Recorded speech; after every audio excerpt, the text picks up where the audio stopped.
Hello guys, welcome to my channel. अगर आपको ये एक्सप्लेनेशन पसंद आए तो इसे लाइक, शेयर और कमेंट करके ज़रूर बताइएगा और ऐसे ही नई नई वीडियोस के लिए मेरे चैनल को सब्सक्राइब कर लें। ड्रामे की स्टार्टिंग में हमें एक बच्चा दिखाया जाता है जो कटोरा लेके भीख मांग रहा होता है और कहता है मेरी हेल्प कीजिए, मेरी ग्रैंड माँ भूख से मर जाएंगी। वो लेडी उसे गरीब और स्मेली बोल के धक्का दे के चली जाती हैं। वो बच्चा वहाँ पर रोने लगता है। तभी वहाँ एक लड़की अपना पिगी बैंक लेकर आती है। उसे अपना पिगी बैंक देकर जाने लगती है। तभी वो बच्चा उसे वो लॉकेट देता है। बच्ची वो लॉकेट लेकर कहती है मेरा नाम ची वैन है और मैं तुम्हारा वेट करूंगी। तभी वैन की मॉम उसे आवाज़ लगाती है और वैन वहाँ से चली जाती है। तो वैन की मॉम उसे कहती हैं तो तुम घर से अपना पिगी बैंक लेने गई थी, वो भी उसे देने के लिए। वैन कहती है हाँ, मुझे उस पर दया आ गई थी। तभी एक गाड़ी वैन और उसकी मॉम को हिट करके चली जाती है और उन दोनों का एक्सीडेंट हो जाता है। उसी तरफ जब वो लड़का अपनी ग्रैंड माँ के पास आता है तो उसकी ग्रैंड माँ के पास बहुत से गार्ड खड़े होते हैं और उसकी ग्रैंड माँ उसे कहती हैं कि अब तुम्हारी मॉम ने तुम्हें ढूंढ लिया है, तुम अब उनके साथ अच्छी लाइफ जीना। वो कहता है कि मुझे उनके साथ नहीं रहना, मुझे आपके साथ रहना है। पर उसी वक्त उसकी ग्रैंड माँ की डेथ हो जाती है। वो लड़का रोते हुए कहता है ग्रैंड माँ आप मुझे छोड़ के मत जाओ, मेरे पास अब पैसे आ गए हैं, मैं आपको खाना खरीद के खिलाऊंगा। तभी वहाँ उसकी मॉम आ जाती हैं और कहती हैं आज से तुम मिस्टर लू हो, नानसी ग्रुप के इकलौते वारिस। हमारा इस तरह आंसू बहाना अलाउ नहीं है। इसके बाद हमें 12 साल के बाद का सीन दिखाया जाता है। मिस्टर लू एक सक्सेसफुल बिजनेसमैन बन जाते हैं। सभी उसे मिस्टर लू बुलाना शुरू कर देते हैं और वैन अपने बॉयफ्रेंड के लिए लंच लेकर जा रही होती है। गार्ड उसे धक्का दे देते हैं और उसे कहते हैं यहाँ से हटो, यहाँ पे मिस्टर लू आ रहे हैं।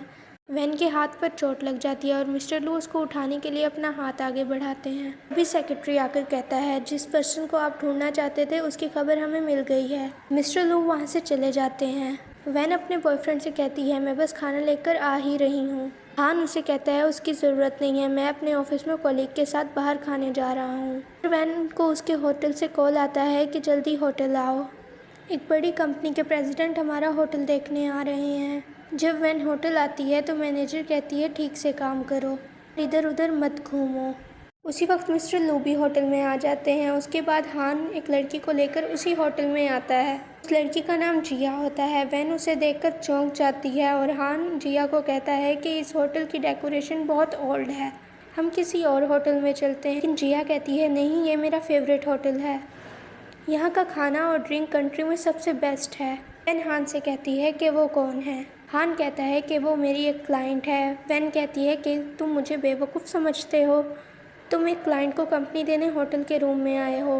अभी वहाँ जिया भी आ जाती है। हान जिया को कहता है कि ये लड़की मुझे स्पेशल सर्विसेज देने की बात पूछ रही थी, मैंने इसे मना कर दिया, फिर भी ये मेरे पीछे पड़ी है। वैन हान से कहती है कि तुम कितने बेशर्म हो, मैं तुम्हारी गर्लफ्रेंड हूँ। मैनेजर गार्ड से वैन को पकड़ने के लिए बोलती है। वैन से कहता है कि मैं तुम्हें पसंद क्यों करूँगा, क्या तुमने खुद को देखा भी है। तभी हान की गर्लफ्रेंड वैन को थप्पड़ मारती है। मैनेजर को पैसे देते हुए कहती है कि इसे नील डाउन करवा के मुझसे माफ़ी मांगने के लिए कहो।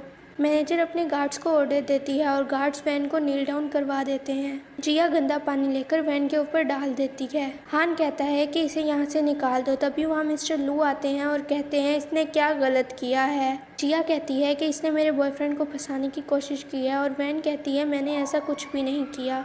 हान उस पर हाथ उठाने वाला होता है, तब मिस्टर लू उसका हाथ पकड़कर मोड़ देते हैं और उसे नीचे गिरा देते हैं। मैनेजर उस पर गुस्सा कर रही होती है और मिस्टर लू कहते हैं सही क्या है गलत क्या है, हमें यहाँ के सीसीटीवी फुटेज देखकर पता चल जाएगा।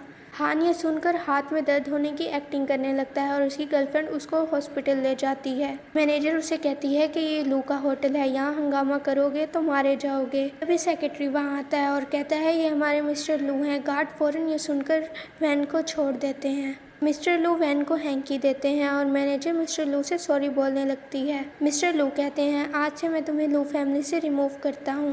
वैन मिस्टर लू को हैंकी वापस करती है और मिस्टर लू कहते हैं मैं वो चीज़ें यूज़ नहीं करता जो दूसरे लोग यूज़ कर चुके होते हैं। वैन लंगड़ाकर चलने लगती है। मिस्टर लू कहते हैं कि मुझे नहीं पता कि तुम लू फैमिली में कैसे आई। तुम इस होटल की ज़रूरत को पूरा नहीं कर पाओगी, इसलिए अच्छा है कि तुम जाकर रिज़ाइन कर दो। उसके बाद मिस्टर लू असिस्टेंट क्याओ से कहते हैं कि होटल में कोई चीवन नाम की एम्प्लॉय काम करती है। क्याओ कहते हैं कि सुबह ही एक वैन नाम की लड़की ने रिज़ाइन किया है। मिस्टर लू उसे ढूंढने निकल जाते हैं। वैन वहाँ से जा रही होती है, तभी एक आदमी उसे आकर कहता है कि तुम्हारी ग्रैंड माँ की वेजिटेबल स्टोर पे कोई उनसे प्रोटेक्शन मनी मांग रहे हैं। गुंडे उसकी ग्रैंड माँ को बुली कर रहे होते हैं, तभी वह वैन आकर अपनी ग्रैंड माँ को बचाती है। तभी वो वैन को भी पकड़ लेते हैं और वैन कहती है कि मेरी ग्रैंड माँ को छोड़ दो, मैं तुम लोगों को पैसे दूंगी। गुंडे उससे 10,000 मांगते हैं। वैन उनसे कहती है कि मेरे पास इतने पैसे नहीं है। तभी वो गुंडा उसे कहता है कि तुम मेरे साथ ड्रिंक पीने चलो। फ्लैशबैक में हमें दिखाया जाता है कि उसकी मदर कोमा में होती हैं, तब उसकी ग्रैंड माँ ही उसे पाल पोस कर बड़ा करती हैं। अब वैन सोचती है कि मेरी ग्रैंड माँ ही मेरे पास बची हैं, मैं उन्हें कुछ भी नहीं होने दे सकती, और वो गुंडे के साथ जाने के लिए मान जाती है। वो गुंडा उसे कहता है कि तुम इतनी मासूम होने का ड्रामा क्यों कर रही हो, मैंने तुम्हें बहुत लोगों के साथ सोते हुए देखा है। तभी मिस्टर लू उसे मारते हैं और उस गुंडे के साथ लड़ने लगते हैं। तभी वो गुंडे डर कर भाग जाते हैं। मिस्टर लू वैन से कहते हैं कि क्या मैं तुमसे तुम्हारा नाम जान सकता हूँ। फ्लैशबैक में हम देखते हैं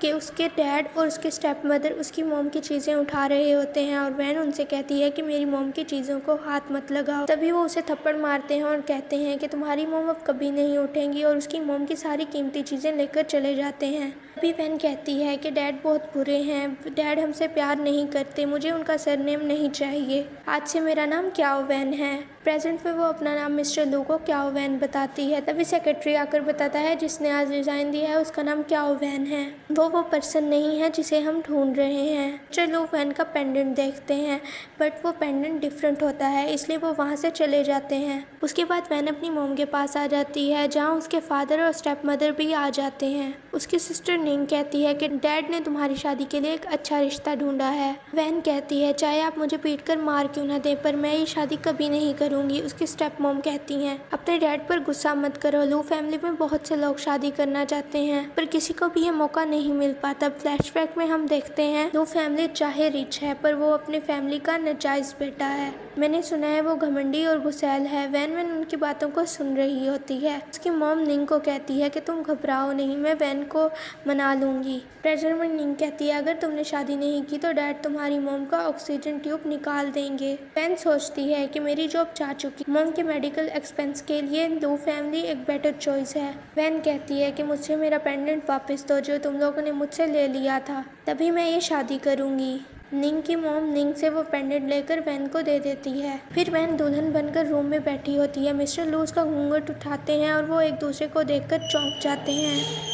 वैन मिस्टर लू को कहती है सॉरी मैं किसी और का यहाँ पर ऑप्शन बन के आई हूँ। तो मिस्टर लू से कहते हैं तो तुम यहाँ पैसों के लिए आई हो, मुझे धोखा देने वाले लोगों से सख्त नफरत है, तुम्हें तुम्हारे किए की सजा चुकानी होगी। और वो वहाँ से चले जाते हैं। वह मिस्टर लू की मॉम उस पर गुस्सा करने लगती हैं और कहती हैं चीफ फैमिली को अभी बुलाओ और इसको यहाँ से लेकर जाएं। तभी वहाँ ग्रैंडपा भी आ जाते हैं और कहते हैं तुम यहाँ पर इतना शोर क्यों मचा रही हो। मिस्टर लू की मॉम कहती हैं कि चीफ फैमिली में हमें धोखा दिया है, मिस्टर लू ऐसी लड़की से कैसे शादी कर सकता है। तभी ग्रैंडपा कहते हैं शांत रहो, मैंने जांच करवाई है, यही लू फैमिली की जायज बेटी है और यही तुम्हारी मॉम की लास्ट विल में लिखा था कि लू की शादी चीफ फैमिली की डॉटर से ही होगी। अगर तुम इसे यहाँ से निकालोगी तो लू फैमिली के शेयर्स पर इफेक्ट पड़ेगा। और वो ऐसा कहकर वहाँ से चले जाते हैं।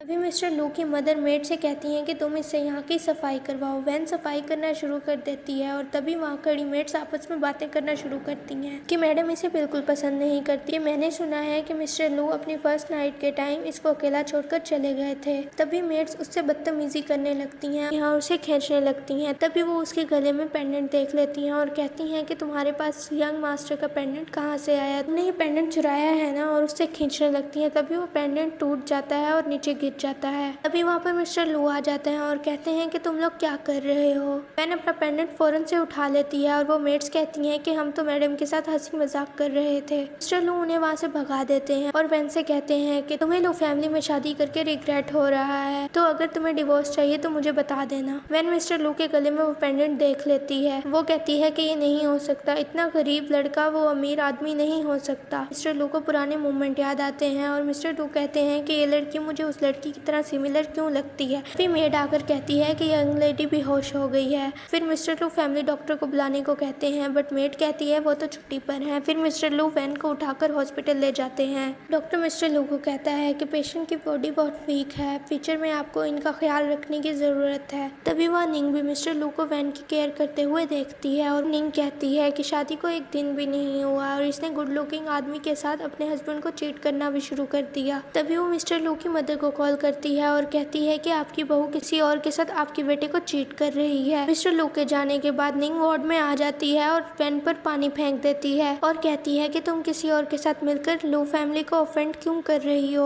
अगर लू फैमिली गुस्सा हो गई तो हमारा क्या होगा? वैन कहती है कि मैं चाहती हूँ लू फैमिली तुम सबको मार दे। निंग उसे पकड़कर बेड से नीचे गिरा देती है। तभी वहाँ मिस्टर लू भी आ जाते हैं। वो कहते हैं कि तुम ये क्या कर रही हो और फिर वो वैन को पकड़ के बेड पर बिठाते हैं। निंग मिस्टर लू की मोम से कहती है कि यही वो दोनों हैं जो लू फैमिली की रेपुटेशन को खराब कर रहे हैं। मिस्टर लू की मदर उसको थप्पड़ मारती हैं और कहती हैं तुम्हारी चीफ फैमिली ने हमें धोखा दिया और तुम हम पर ही लांछन लगा रही हो। मैंने सुना है कि तुम्हारी मोम पहले एक मिस्ट्रेस थी। जब तुम पैदा हुई थी तो तुम्हारे डैड का डिवोर्स भी नहीं हुआ था। निंग सोचती है कि ये लू फैमिली का नाजायज बेटा है, ये कितना हैंडसम है। फिर वो मिस्टर लू की मोम से माफी मांगना शुरू कर देती है और मिस्टर लू की मोम कहती है कि तुम यहाँ से निकल जाओ। फिर वो मिस्टर लू से डिस्चार्ज प्रोसीजर को पूरा करने के लिए कहती हैं और मिस्टर लू कहते हैं कि अभी ये पूरी तरह से ठीक नहीं हुई है। मिस्टर लू की मोम कहती हैं कि तुम्हारा इसे पूरी जिंदगी यहीं रखने का इरादा है। मिस्टर लू वहाँ से गुस्से से चले जाते हैं और फिर मिस्टर लू की मोम वैन से कहती हैं कि मैंने सुना है कि तुम्हारी वजह से मेरे बेटे ने सारी मेड्स को घर से निकाल दिया है। अगर तुम ऐसे वीक बनी रहोगी तो मैं तुम्हारी सिस्टर को तुम्हारी जगह पे बुला लूंगी। वैन कहती है कि आप शादी को लेने देने का खेल समझती हैं, आपको मिस्टर लू की फीलिंग्स की परवाह नहीं है। मिस्टर लू की मोम कहती है फीलिंग्स अच्छी चीज नहीं होती। तुम्हारी मोम ने इतने सालों से तुम्हारे डैड की हेल्प की, अब वो बिस्तर पर पड़ी हुई है। तुम्हारे डैड ने उनकी सारी प्रॉपर्टी एक मिस्ट्रेस और उसकी बेटी पर लगा दी है और तुम्हारी मोम एक मरी हुई चीज बनकर रह गई है। वैन उन्हें थप्पड़ मार देती है और मिस्टर लू भी ये सब चीजें देख लेते हैं और वो वैन को घर आकर एक कमरे में लॉक कर देते हैं। वैन को वहाँ पे वही पिगी बैंक रखा हुआ नजर आता है तो उसने बचपन में मिस्टर लू को दिया था। वो खुश हो जाती है और वो कहती है कि मिस्टर लू ही वही गरीब लड़का है और वो ये कहते ही बेहोश हो जाती है। थोड़ी देर बाद मिस्टर लू वैन के लिए खाना लाते हैं और वो उसे बेहोश देखकर जल्दी जल्दी दरवाजा खोलते हैं। वैन उसे लिटिल बैगर कहने लगती है और मिस्टर लू कहते हैं ये तुम क्या कह रही हो, क्या तुम ची वैन हो? और वो भागकर डॉक्टर को बुलाते हैं। डॉक्टर कहते हैं कि इनकी बॉडी बहुत वीक है, ये किसी प्रेशर को बर्दाश्त नहीं कर सकती। मिस्टर लू वैन से सॉरी कहते हैं और अपने आप को थप्पड़ मारने लगते हैं और वैन के पेंडेंट को अपने पेंडेंट से मिलाने लगते हैं जिससे उन्हें सारे मोमेंट याद आने लगते हैं और वो वैन से कहते हैं कि मुझे माफ कर दो, मैंने तुम्हें इतने सालों से सफर करवाया है और अपने सेक्रेटरी से कहकर वैन के बारे में सारी इन्फॉर्मेशन निकलवाने लगते हैं। दूसरी तरफ निंग वैन की मोम को आके मारने लगती हैं और वैन का फोन बजता है। तभी मेड मिस्टर लू को फोन देती है। डॉक्टर नर्स को कहते हैं पेशेंट की लास्ट सांसें बची हैं, जल्दी से उसकी फैमिली को कॉल करो वरना बहुत देर हो जाएगी। जब मिस्टर लू फोन उठाते हैं तो नर्स कहती है कि आपने इतनी देर में फोन क्यों उठाया, आपकी मोम की डेथ हो गई है। तभी सेक्रेटरी आकर बताता है कि 12 साल पहले मिस और उनकी मोम का एक्सीडेंट हुआ था जिससे उनकी मोम कोमा में चली गई थी। मिस्टर लू कहते हैं क्या उस दिन 1 अगस्त था?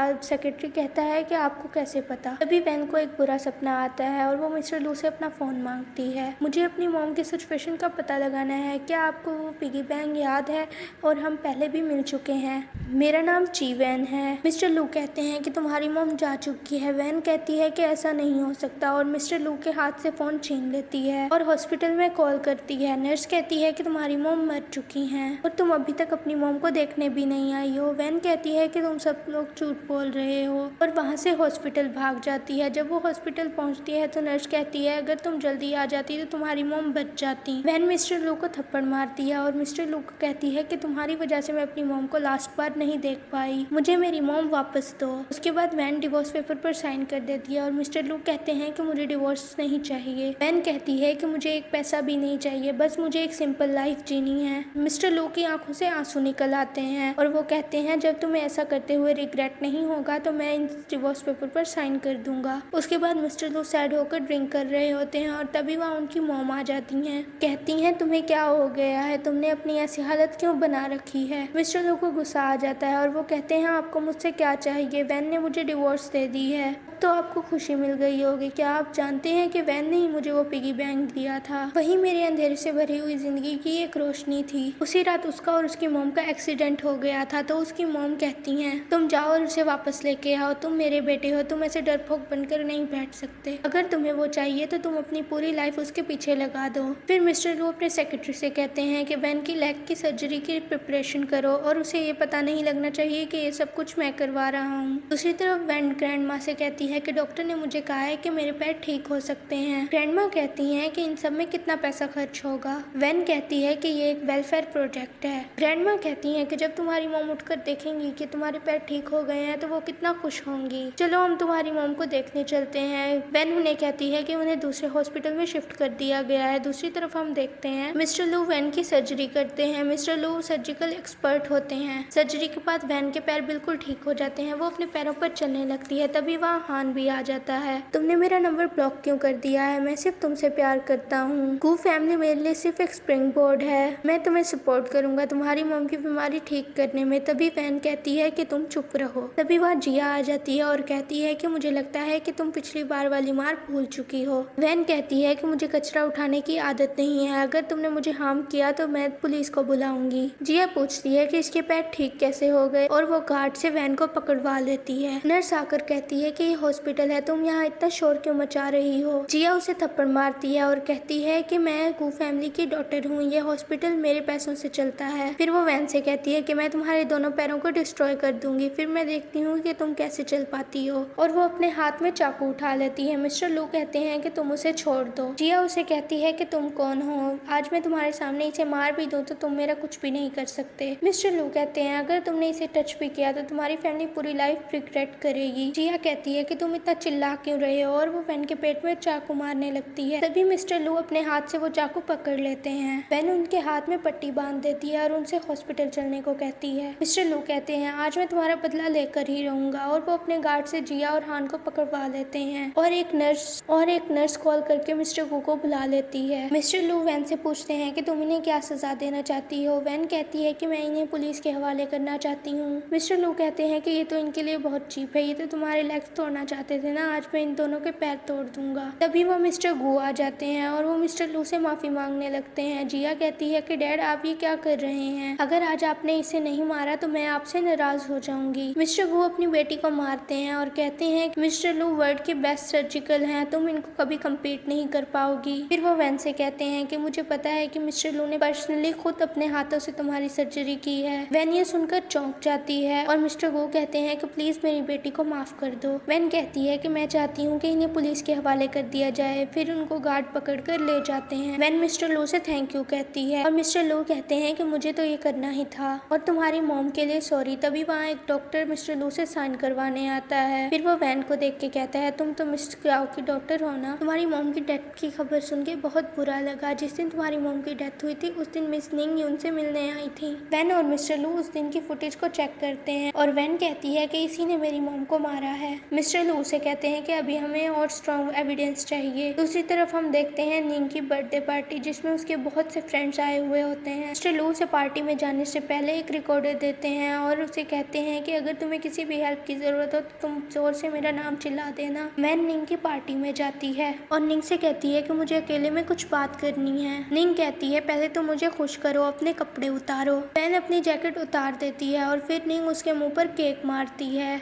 वैन कहती है कि अब तुम खुश हो गई हो? निंग कहती है नहीं। वैन वाइन की बोतल उठाकर अपने सर पर मार लेती है। निंग कहती है बस करो, अच्छा मैं तुम्हारे साथ चलती हूँ। वैन कहती है क्या तुमने अपने फादर के कहने पर मेरी मदर को मारा है? निंग कहती है कि तुम ये क्या बकवास कर रही हो? निंग कहती है कि तुम्हारी मॉम बीमारी से मरी है। मेरी मॉम ने तुम्हारे डैड को डाइवोर्स नहीं दिया था, तुम हमेशा एक विलन की बेटी रहोगी। उसे एक थप्पड़ मारती है। निंग उसके पैर देख के कहती है कि तुम्हारे पैर ठीक कैसे हुए? वैन उसे कहती तुम तो मिस्टर लू से शादी करना चाहती थी ना, तुम तो अब उनसे बहुत दूर हो गई हो, अब तुम अपनी मॉम की तरह ही एक विलन बन सकती हो। निंग को गुस्सा आ जाता है और वो कहती है तुम्हारी मॉम एक विलन थी, अगर तुम्हारी मॉम के पास पैसे ना होते तो मेरे डैड कभी उनसे शादी ना करते। मेरे मॉम डैड बचपन के लवर थे, जानती हो मैंने तुम्हारी मॉम को अपने हाथों से मार डाला और वो बिल्कुल मुझे रोक नहीं पाई। वैन निंग को धक्का दे देती है और कहती है मरना तुम डिजर्व करती हो। मिस्टर लू वैन को रोकते हैं और निंग उनके पास आके कहती है कि ये मुझे मारना चाहती है। मिस्टर लू उसको साइड करके वैन के पास जाके उसको कंफर्ट करते हैं। निंग उन सबको कहती है तुम लोग मेरे साथ क्या करना चाहते हो? वैन उसे रिकॉर्डिंग दिखाती है। फिर मिस्टर लू अपने गार्ड से उसको जेल ले जाने को कहते हैं और उसका फोन वहीं रह जाता है जिस पर उसके डैड की कॉल आ रही होती है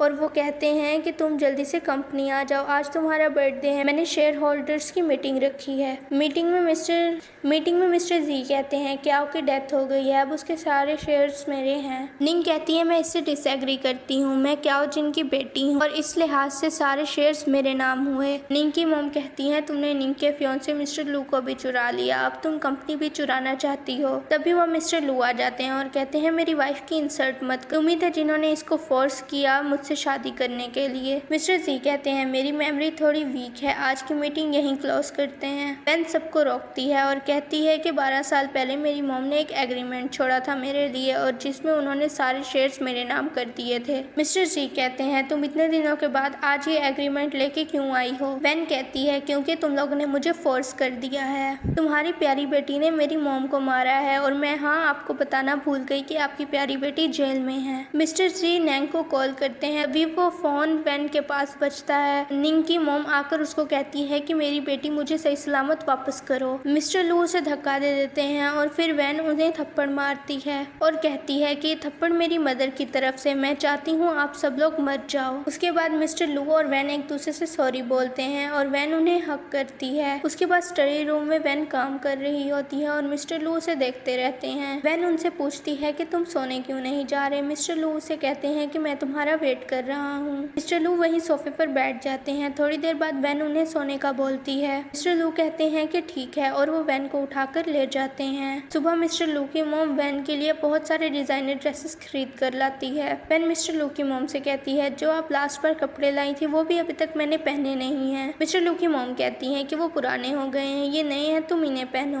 बाद वैन और मिस्टर लू वैन की मॉम की ग्रेव के पास आते हैं और वो कहती है कि सारे बुरे लोगों को पनिशमेंट मिल चुकी है, अब आप सुकून से रह सकती हैं। मिस्टर लू भी उसकी मॉम से प्रॉमिस करते हैं कि मैं जिंदगी भर वैन का ख्याल रखूंगा। और इसी के साथ ये ड्रामा यहीं पर एंड होता है। मुझे तो ड्रामे का कपल बहुत ही ज़्यादा पसंद